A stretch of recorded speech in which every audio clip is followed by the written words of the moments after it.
Across Anatolia in Turkey, elders still tell a hushed warning about Alkarisi, a red-haired hag with claws like sickles. She's said to slip into homes where a newborn sleeps, pressing on the mother's chest until her breath falters, drawing warmth from the infant in its cradle. Layla had laughed at those old tales. She was an engineer living in a small Ankara apartment, not some villager out of her grandmother's stories. But the words still echoed in her head as she sat awake with her week-old baby. Never leave the child alone. Keep an open blade near the bed, light a flame. It was past midnight when the heating clicked off. The apartment turned unnaturally cold, the candle by the crib trembling although the windows were shut tight. Layla leaned over to tuck the blanket around her son and froze. Lying across the fabric was a single long red hair.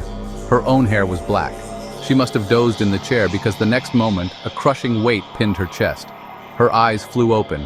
She couldn't move. In the dim glow of the flickering candle, she saw it. A hunched, thin woman at the edge of the crib.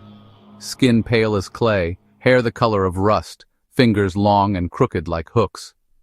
It stroked the baby's face, leaving faint red scratches that vanished as quickly as they appeared.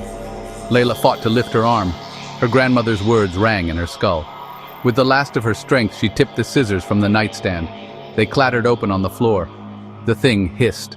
Its face twisted suddenly ancient, mouth stretching far too wide. It recoiled, scuttling backward toward the window, and as it passed the candle, its shadow was gone. Only the reek of damp earth left behind. When her husband arrived at dawn, the baby was sleeping peacefully. But on the crib's wooden edge were 4 deep claw marks scorched black, like burns. And on Layla's own chest, a faint handprint with fingers far longer than human. In Turkey, some still believe Alkarisi walks at night, searching for warm breath. And once she's touched your child, she may return, unless you keep the blade open.